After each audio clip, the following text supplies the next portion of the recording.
Innal hamdalillah nahmaduhu wa nasta'inuhu wa nastaghfiruh wa na'udzu billahi min shururi anfusina wa min sayyiati a'malina may yahdihillahu fala mudilla lahu wa may yudlil fala hadiya lahu asyhadu an la ilaha illallah wahdahu la syarika lahu wa asyhadu anna Muhammadan 'abduhu wa rasuluh. Ya ayyuhalladzina amanu taqullaha haqqa tuqatih wa la tamutunna illa wa antum muslimun. Ya ayyuhan nasu taqu rabbakumul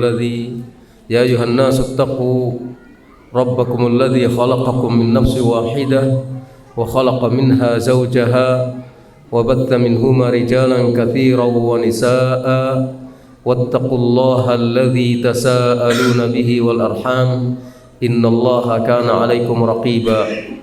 Ya ayyuhalladzina amanu taqullaha wa qulu qawlan sadida yuslih lakum a'malakum wa yaghfir lakum dhunubakum wa may yuti'illaha wa rasulahu faqad faza fawzan 'azima. Amma ba'd. Kepada Bapak Kepala Desa Patemon yang saya hormati, para tokoh masyarakat Desa Patemon yang juga saya hormati, dan seluruh hadirin yang pada kesempatan malam ini mendapatkan nikmat dari Allah yang besar untuk hadir di dalam pertemuan yang disebut sebagai pertemuan akbar. Marilah kita senantiasa bersyukur kepada Allah Subhanahu wa taala. Saya ingin mengucapkan salam tahiyyah ahli Islam. Assalamualaikum warahmatullahi wabarakatuh.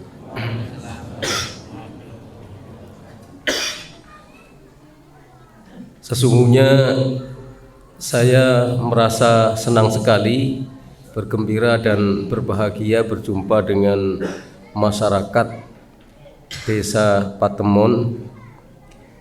Mudah-mudahan Desa Patemon menjadi desa yang terkemuka di dalam ketakwaan kepada Allah Subhanahu wa taala, sesuai dengan doa yang senantiasa kita panjatkan, Rabbana hab lana min azwajina wa dzurriyyatina qurrata a'yun waj'alna lil muttaqina imama.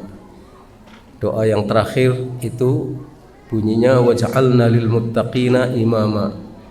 Ya Allah, jadikanlah kami menjadi imam bagi orang-orang yang bertakwa. Maka mudah-mudahan Desa Patemon ini menjadi desa yang terkemuka di dalam ketakwaan kepada Allah Subhanahu wa taala.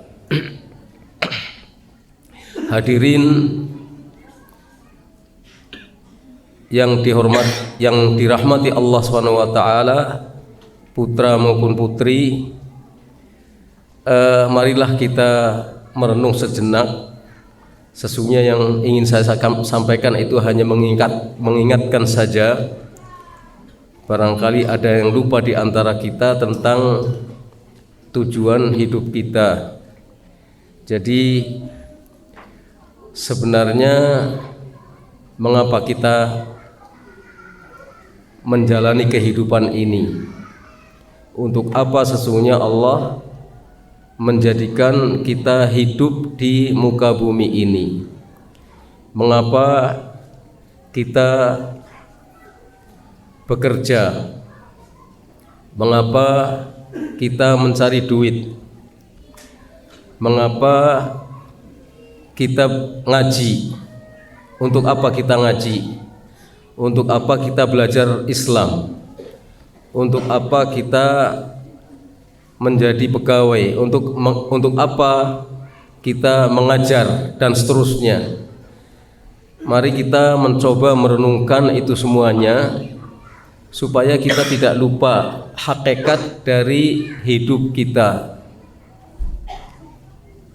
bahwa sesungguhnya hidup kita punya tujuan yang mulia, yaitu untuk mentauhidkan Allah Subhanahu wa taala. Tauhid itu bukan sekedar kalimat, tapi tauhid itu harus diyakini, diucapkan dan diamalkan. Yaitu intinya tauhid adalah hanya beribadah kepada Allah Subhanahu wa taala. Pertanyaan kita, apakah kita benar-benar sudah bertauhid kepada Allah? Apa ada jaminan kita ketika bertauhid akan selalu istiqomah dalam tauhid?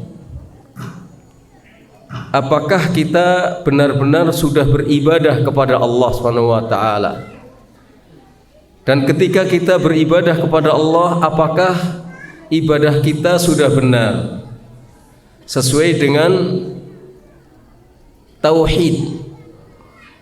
Dan apakah kita akan terus istiqomah dalam peribadatan kepada Allah Subhanahu wa taala? Ini yang saya rasa perlu untuk kita selalu renungkan, kita hayati, dan kemudian kita jaga supaya kita bisa menjadi hamba Allah yang mulia. Katanya temanya adalah mulia dengan tauhid.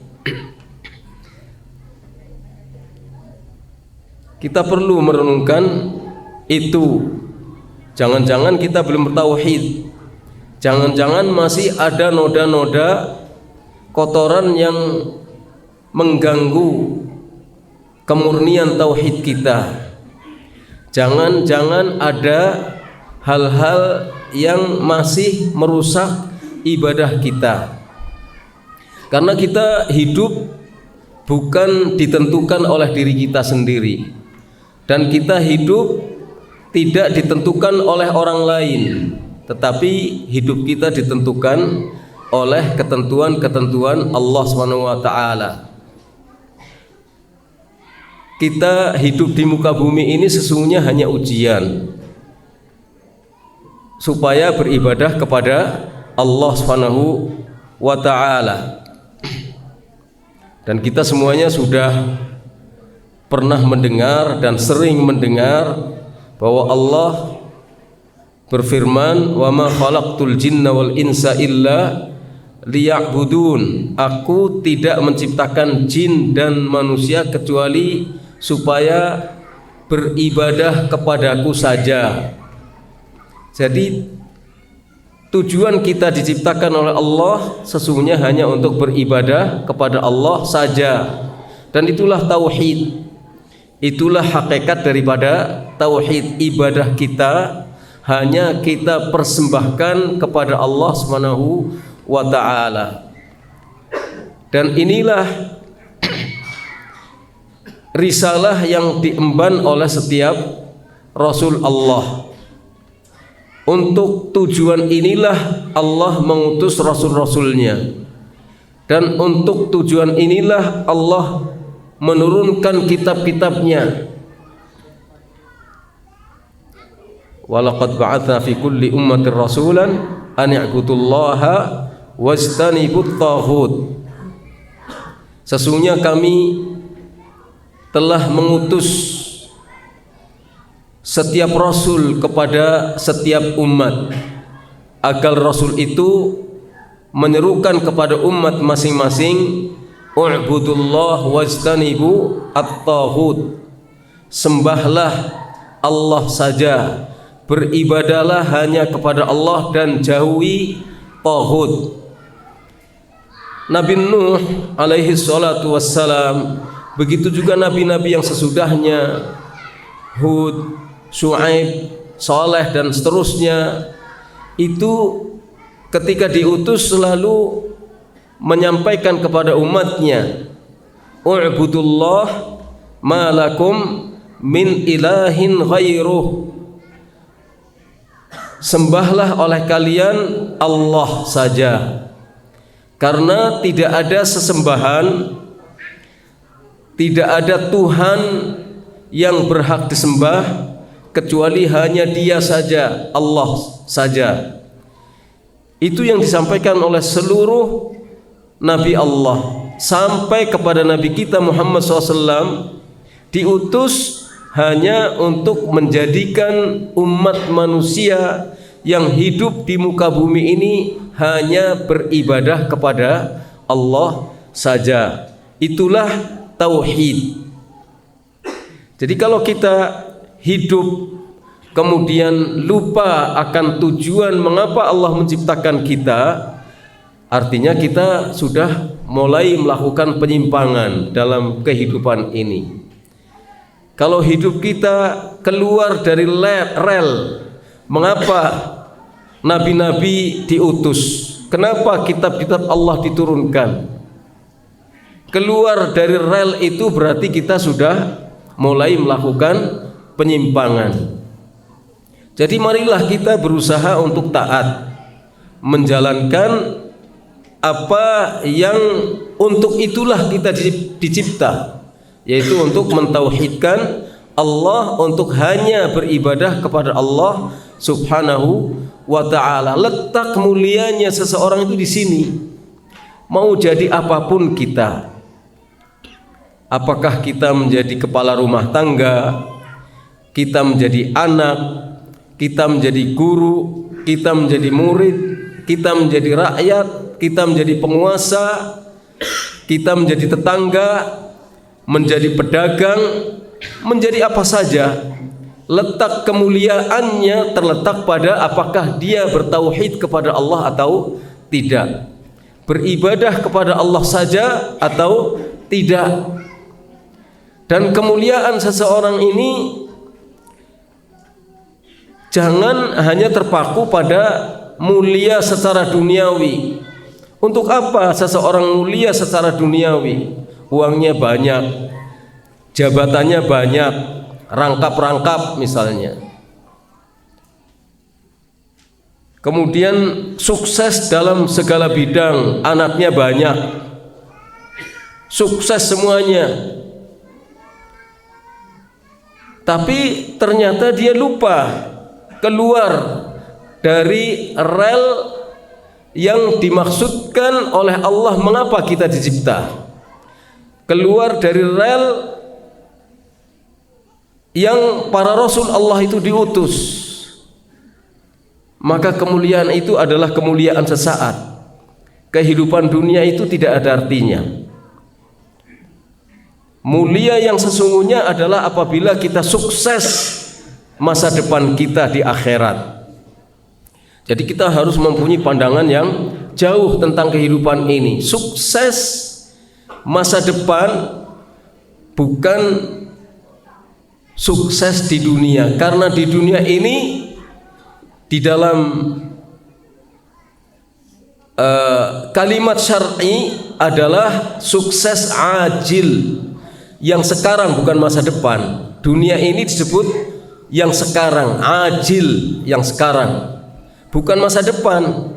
Kalau tujuan kita dalam hidup di dunia itu hanya untuk dunia, artinya kita tidak memandang ke arah masa depan. Masa depan itu adalah al-ajil, yang nanti, yang merupakan kehidupan yang sesungguhnya. Di dunia ini hanya ujian. Pasti akan kita tinggalkan dunia ini, gak akan lama. Sudah berumur 70 tahun itu rasanya sudah kakek-kakek. Kekuatan itu sudah berbeda. Bahkan ketika umur 60 tahun suruh lari-lari, main sepak bola, itu sudah tidak punya kekuatan yang prima. Meskipun masih senang nonton bola sampai larut malam, lupa sholat.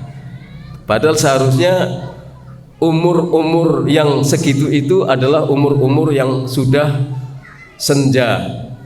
Tinggal memperbanyak usahanya untuk beribadah kepada Allah, untuk memetik buah yang nanti akan kita rasakan nikmatnya di akhirat. Jadi kalau kemuliaan yang kita raih adalah kemuliaan masa depan tapi duniawi, itu namanya bukan masa depan, masih masa sekarang. Kalau kita ingin meraih masa depan yang sesungguhnya adalah masa depan di akhirat.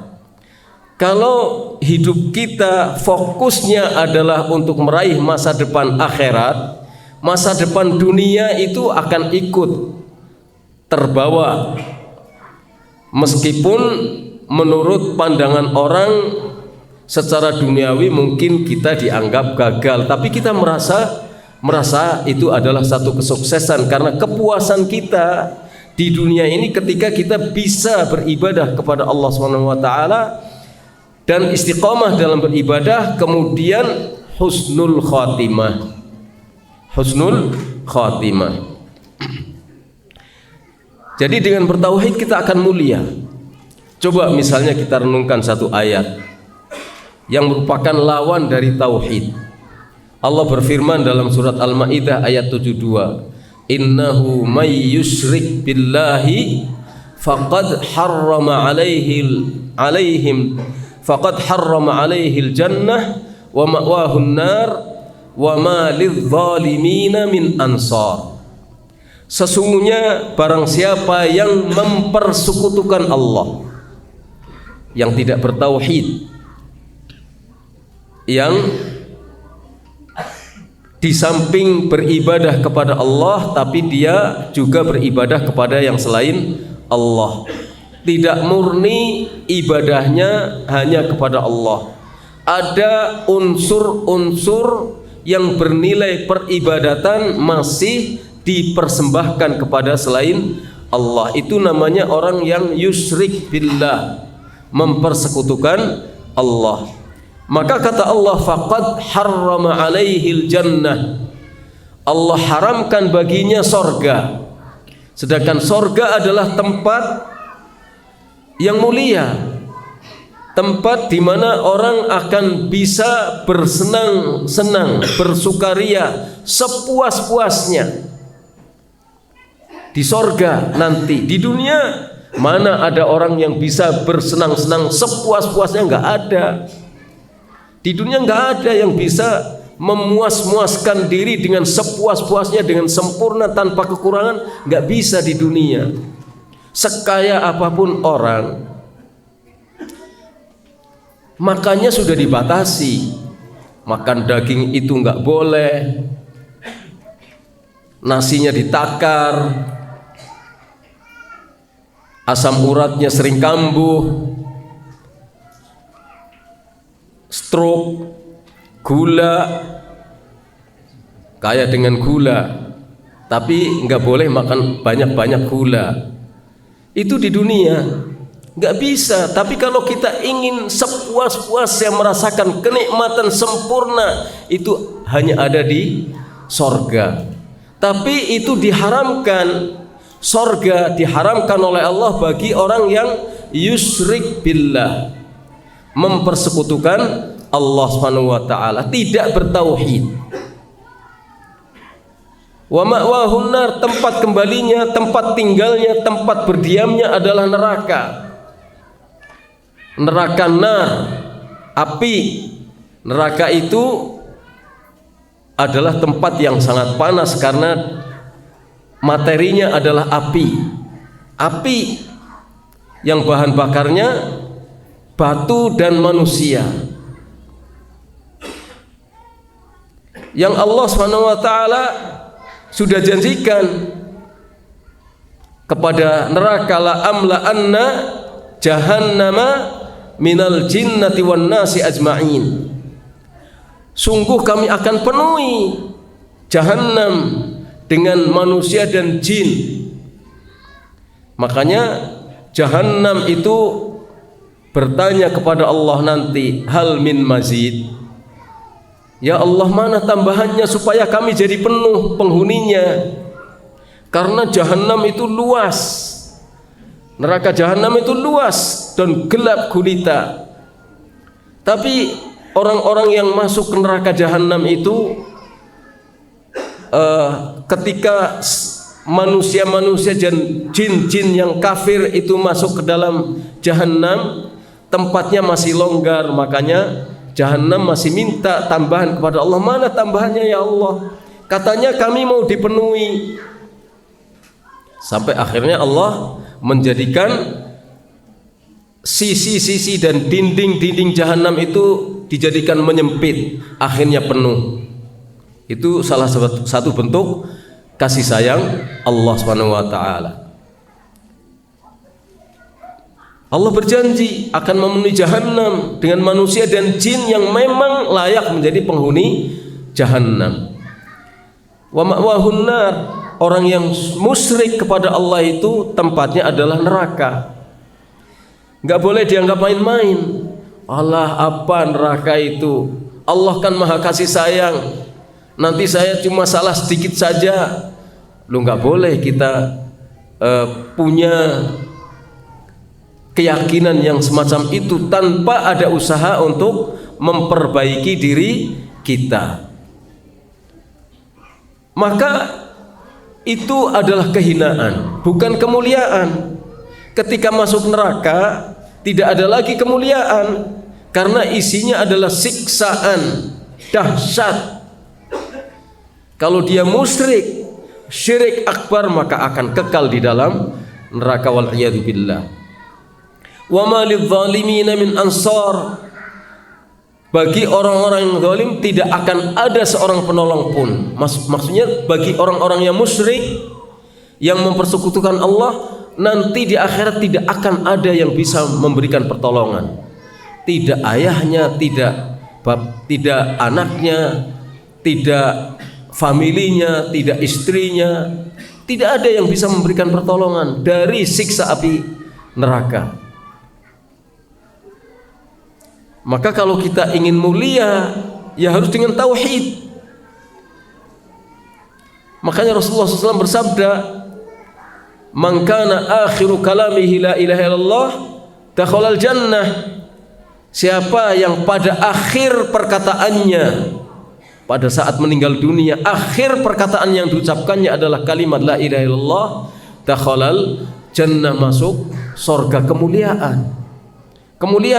Tapi ada hadis yang lain yang mengatakan sidqan min qalbihi. Ketika mengucapkan itu sidqan, benar mengucapkannya dari dalam hatinya, bukan pura-pura di dalam mengucapkan kalimat la ilaha illallah. Jadi itulah kemuliaan tauhid. Makanya mari kita berusaha untuk fokus masalah tauhid ini. Tujuan hidup kita tidak ada yang lain-lain. Apapun yang kita lakukan, hendaknya kita selalu berpegang kepada tauhid. Mencari uang, ya kita tetap harus dalam koridor bertauhid kepada Allah. Dalam koridor selalu beribadah kepada Allah, ibadah yang sesungguhnya. Karena ibadah yang sesungguhnya adalah mentauhidkan Allah. Tidak disebut ibadah kepada Allah kalau tidak bertauhid kepada Allah, karena hakikat ibadah adalah bertauhid.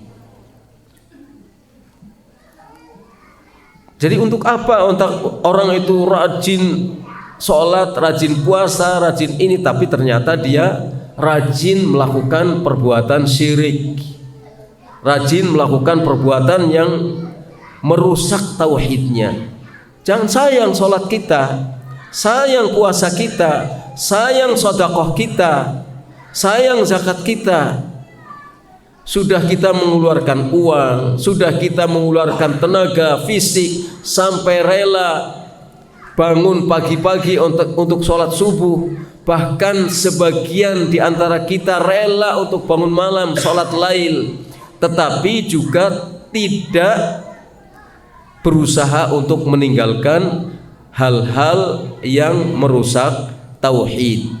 Tetap saja pergi ke dukun, tetap saja cari pesugihan, tetap saja ingin mencari kesembuhan dengan dengan mencari tukang obat alternatif yang tidak dibenarkan secara syar'i, meskipun itu diistilahkan sebagai ikhtiar, tetapi ikhtiar yang dilakukannya adalah ikhtiar yang tidak diperkenankan oleh syariat. Karena zaman sekarang itu adalah zaman ekonomi sulit, katanya zaman ekonomi sulit, maka seseorang ingin cepat kaya, ingin cepat sukses ekonominya, atau ingin cepat sukses kehidupannya, lalu datang kepada orang dalam tanda petik pintar, cari orang pintar, padahal bukan pintar, tapi memang disebut arif. Di dalam hadis disebut arif, atau di dalam istilah syar'i disebut arif, orang yang pintar. Tapi sesungguhnya itu adalah sok tahu, karena sok mengetahui perkara gaib. Loh, ini akan terjadi begini-begini loh kalau tidak begini. Jadi sok tahu. Kalau supaya kamu cepat kaya harus melakukan persyaratan ini. Karena kalau tidak nanti akan menjadi miskin. Jadi sok tahu disebut sebagai orang pintar. Itu dijadikan alternatif untuk mencari kekayaan, untuk mencari kesuksesan hidup. Itu namanya kita sudah menyerahkan diri kita kepada selain Allah, sudah tawakal kita kepada selain Allah. Rasa aman dan rasa itminan kita, ketentraman kita sudah kita alihkan dari Allah kepada yang selain Allah. Mestinya kan begitu kita mohon kepada Allah, maka kita tawakal kepada Allah, sudah tenang diri kita. Ini datang kepada dukun ayem, besok 5 hari lagi akan sukses, baca rapalan mantra, nanti uangnya datang sendiri. Saking pusingnya mencari uang nggak dapat, cari rezeki nggak dapat, kerja gagal terus, baru masuk 3 hari di PHK misalnya, saking pusingnya akhirnya jalannya nabrak-nabrak sana kemari, menyerahkan hidupnya kepada makhluk-makhluk yang tidak punya kewenangan untuk memberikan itu semuanya. Jadi kita coba dan kita usahakan dan kita sungguh-sungguh.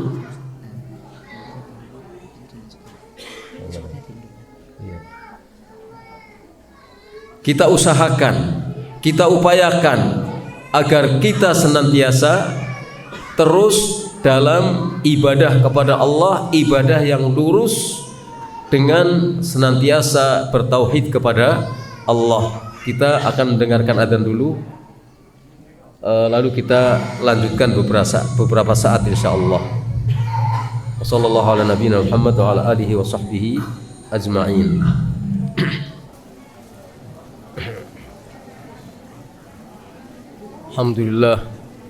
Alhamdulillah wassalatu wassalamu ala Rasulillah wa ala alihi wa sahbihi ajma'in. Amma ba'd. Para hadirin yang dirahmati Allah Subhanahu wa taala, mengingatkan kembali bahwa tujuan hidup kita adalah untuk bertauhid. Jadi marilah kita fokus dalam tauhid ini dan jangan tergoda dengan hal-hal yang mungkin akan bisa mendatangkan kita dalam kesulitan, akan menyebabkan kita terjerumus di dalam kesulitan. Mari kita coba renungkan perintah-perintah Allah SWT. Allah misalnya memerintahkan dalam surat An-Nisa ayat 36, wa'budullaha wa la tusyriku bihi syai'a. Beribadahlah kamu kepada Allah dan jangan mempersekutukan sesuatu pun dengan Allah.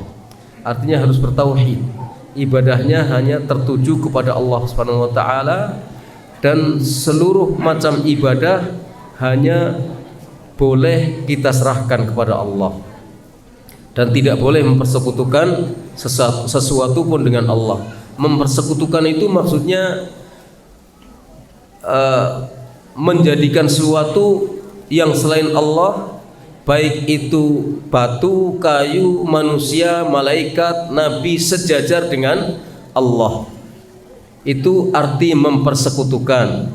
Saya ulangi, mempersekutukan itu artinya adalah menjadikan sesuatu yang selain Allah sejajar dengan Allah. Dalam hal apa? Dalam hal peribadatan. Dalam hal peribadatan. Karena apa? Karena kalau dalam hal kemampuan mencipta, itu hampir semua orang yakin bahwa yang mampu untuk mencipta, mengatur segala sesuatu itu hanyalah Allah. Tapi ketika sudah sampai kepada masalah peribadatan, penyembahan, banyak orang yang kemudian membagi ibadahnya dan antara kepada Allah dengan yang kepada selain Allah. Itu artinya mempersekutukan. Wala tusyriku bihi syai'a, jangan mempersekutukan sesuatu pun dengan Allah. Siapapun itu, entah itu kayu, batu, atau makhluk gaib seperti malaikat, atau orang yang telah meninggal dunia, meskipun itu adalah para nabi kita Muhammad SAW yang telah meninggal dunia, tidak boleh disejajarkan kedudukannya dengan Allah, karena Nabi Muhammad atau para nabi yang lain itu hanya utusan Allah Subhanahu wa taala, yang diutus untuk menyampaikan wahyu Allah, yang diutus untuk menyampaikan apa yang menjadi ketentuan Allah supaya orang hanya beribadah kepada Allah saja. Jadi tidak boleh dijadikan sebagai sekutu bagi Allah. Makanya Allah perintahkan wa'budullah wa la tusyriku bihi syai'a wa qadha rabbuka alla ta'budu illa iyyah. Allah Tuhanmu, Rabbmu telah memutuskan alla ta'budu, supaya kamu jangan beribadah, jangan menyembah kecuali hanya kepadanya saja. Ya ayuhan nasu ubudu rabbakum alladzi khalaqakum walladzina min qablikum la'allakum tattaqun. Wahai manusia, yang diseru bukan hanya orang mukmin saja, tapi manusia secara keseluruhan dipanggil, diseru oleh Allah. Ya ayuhan nas u'budu rabbakum, wahai manusia semuanya yang bernama manusia, u'budu rabbakum, sembahlah oleh kalian Rabb, Tuhan kamu, alladzi khalaqakum walladzina min qablikum la'allakum tattaqun, yang telah menciptakan kamu dan menciptakan orang-orang yang sebelum kamu agar kamu menjadi orang-orang yang bertakwa. Dengan ibadah ini akan menjadi bertakwa. Jadi takwa itu caranya adalah dengan beribadah hanya kepada Allah Subhanahu wa taala. Kalau orang nyebut-nyebut takwa tapi ibadahnya tidak diperhatikan, ya tidak akan sampai kepada derajat takwa, tidak akan sampai kepada ketakwaan. Dan ibadah itu bukan sholat saja, bukan siam saja, tapi ibadah itu ada ibadah hati, ibadah fisik, ada ibadah lisan. Akarnya ada di dalam hati. Akarnya ada di dalam hati. Maka ibadah itulah yang akan diakui oleh Allah Subhanahu wa taala kalau berakar dari dalam hati. Makanya orang-orang munafik, meskipun mereka sholat, meskipun mereka melakukan peribadatan yang secara lahiriah bisa dilihat oleh banyak orang, tapi karena tidak disertai dengan keyakinan dalam hati, maka keislaman mereka hanya keislaman zahir. Di dunia hukumnya tetap dihukumi sebagai muslim, karena orang tidak bisa mengetahui isi hatinya. Tapi ketetapan dari Allah bahwa itu adalah orang yang tertolak ibadahnya karena ada nifak di dalam hatinya, karena dia munafik. Ibadahnya tidak dengan hati, ibadahnya hanya dengan fisik lahiriah. Maka tidak cukup ibadah itu hanya dengan sholat tanpa ada keyakinan dalam hati. Harus dengan hati. Makanya Rasulullah SAW mengatakan sebagai contoh terkait dengan masalah siam misalnya, man shoma ramadhana imanan wahtisaban ghufira lahu ma taqaddam min dzambihi. Dan ini hadis muttafaq alaih. Barang siapa yang berpuasa di bulan Ramadan, dasar puasa yang dilakukannya adalah iman, keimanan. Mengapa dia berpuasa? Karena iman, dorongan iman dia berpuasa. Wahtisaban, motivasinya, niatnya berpuasa itu adalah untuk mencari pahala dari Allah Subhanahu wa taala. Orang yang seperti ini puasanya disebut akan bisa menghapuskan dosa yang telah lewat. Jadi ghufira lahu, akan diampunkan dosanya ma taqaddam, yang telah lewat. Siapa yang puasanya didasarkan kepada keimanan dan motivasinya, niatnya, tujuannya adalah untuk mencari pahala dari Allah. Begitu juga semua ibadah yang lain. Ketika kita sholat, dasarnya kita sholat apa? Karena iman kepada Allah.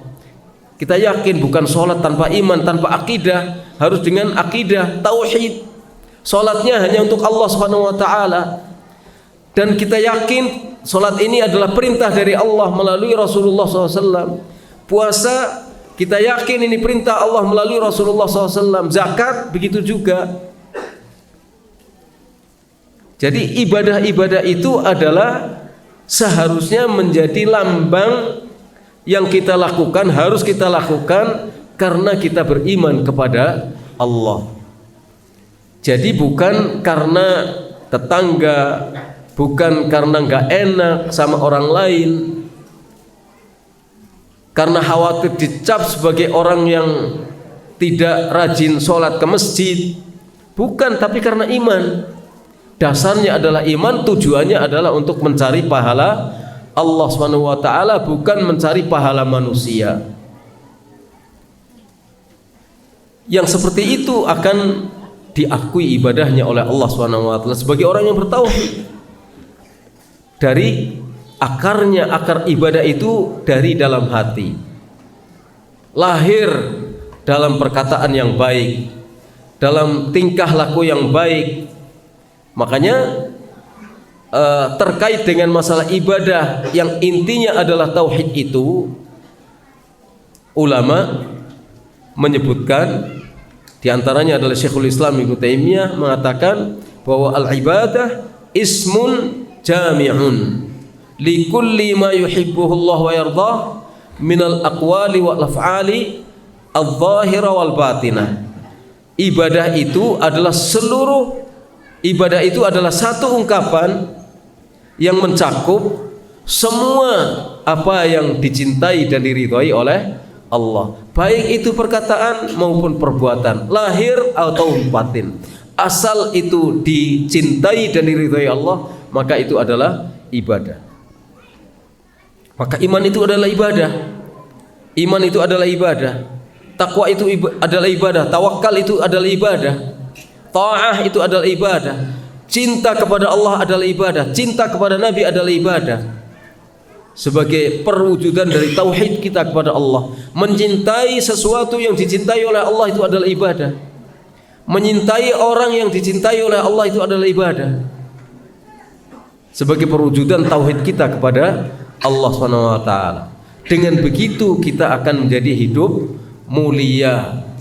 Yakin sajalah, kita percaya saja dengan nas-nas Al-Quran, nas-nas hadis, dengan ketentuan-ketentuan Allah. Karena yang membikin kita hidup adalah Allah. Serahkan semua kehidupan ini kepada Allah. Ibadahlah hanya kepada Allah.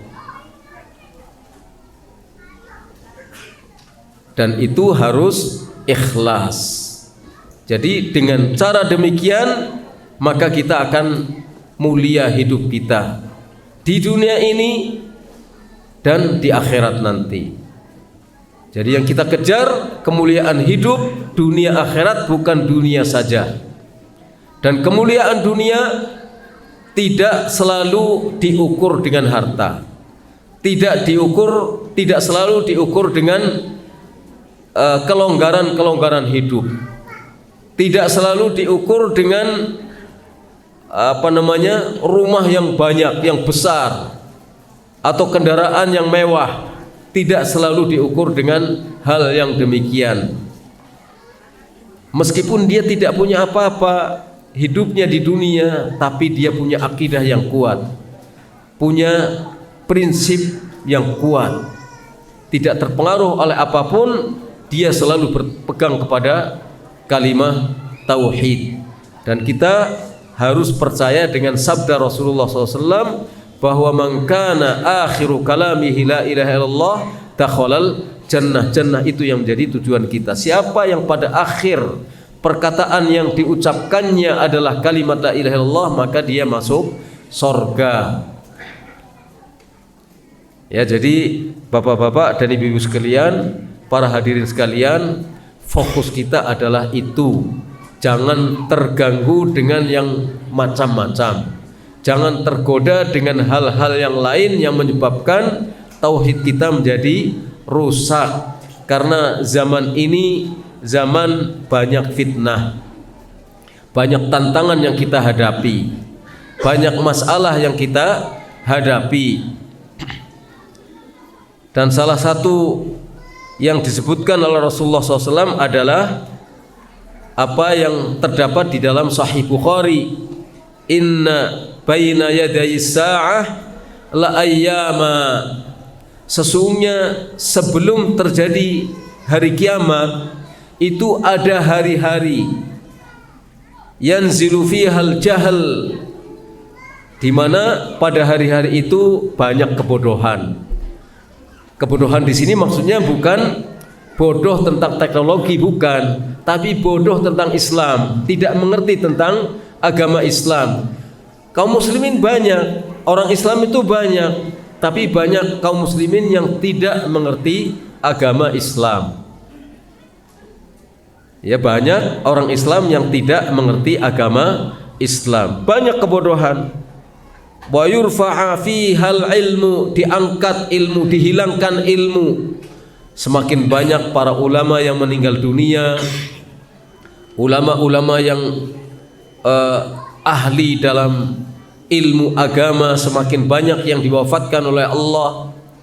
Nanti yang tersisa adalah orang-orang yang tidak mengerti agama tapi berbicara tentang agama. Enggak ngerti agama, berbicara agama. Enggak ngerti hukum, bicara tentang hukum. Enggak ngerti boleh dan tidak boleh, tapi dia berbicara tentang boleh dan tidak boleh. Bahaya ini. Wa yaktsuru fihal harj, banyak huru-hara di sana, banyak huru-hara, banyak kekacauan, banyak pembunuhan dan seterusnya. Itu adalah saat-saat di mana fitnah sangat banyak. Di situ kita dituntut untuk istiqamah, berpegang pada kalimah tauhid. Apapun yang terjadi, kita tetap berpegang kepada kalimah tauhid. Misalnya terjadi kekacauan yang luar biasa, tapi kita berdoa kepada Allah agar di negeri kita itu tetap aman, kondusif, ya, aman, kondusif, tidak terjadi masalah-masalah yang besar. Andai kata terjadi masalah-masalah yang besar, kita tidak tergoda untuk melakukan hal-hal yang di luar ketentuan-ketentuan yang telah digariskan oleh Allah. Kita tetap berpegang pada kalimat tauhid. Pokoknya hidup kita harus berlandaskan kalimat la ilaha illallah. Allah Rabb yang kita sembah itu hanya Allah saja dan tidak berubah kepada yang selain Allah. Fokus kita itu. karena sibuk dengan kegiatan-kegiatan cari uang lupa tauhid, karena sibuk dengan kegiatan-kegiatan untuk perjuangan apa, kemudian kita lupa untuk bertauhid kepada Allah Subhanahu wa taala, sehingga kita akhirnya terjerumus nabrak sesuatu yang sesungguhnya tidak boleh kita tabrak. Ya, kita akan mengalami itu. Maksudnya akan mengalami kondisi di mana mungkin kita akan tergoda oleh hal-hal yang bisa merusak tauhid kita. Maka sejak sekarang kita waspada. Itu yang penting adalah kita tetap beribadah kepada Allah dengan ibadah yang benar. Karena yang kita kejar bukan kemuliaan dunia, tapi yang kita kejar adalah kemuliaan di akhirat. Yang paling penting kita menyayangi diri kita sendiri, menyayangi lingkungan kita agar kita tetap istiqomah beribadah kepada Allah dan tidak terjerumus ke dalam neraka. Yang neraka itu apabila seseorang masuk ke dalamnya maka tidak bisa dibayangkan. Azab yang sangat pedih dan sangat keras, tidak bisa dibayangkan oleh siapapun. Maka para jamaah yang dirahmati Allah, ini yang bisa saya sampaikan, meskipun hanya beberapa ayat dan beberapa hadis, tapi marilah kita tetap istiqomah dalam tauhid. Mudah-mudahan bermanfaat. Kita memohon agar Allah senantiasa memberikan taufik kepada kita, semakin bertambah pemahaman kita tentang Islam, semakin mampu untuk menjalankan apa yang sudah kita fahami dengan benar, kemudian senantiasa istiqomah sampai akhirnya kita diwafatkan dalam keadaan husnul khatimah dan mendapatkan kenikmatan di alam kubur, kemudian mendapatkan surga Allah abadi di dalamnya. Ini nas'alullaha lana wa lakum at-taufiq. Sallallahu ala nabiyina Muhammad wa ala alihi wa sahbihi ajma'in. Assalamualaikum warahmatullahi wabarakatuh.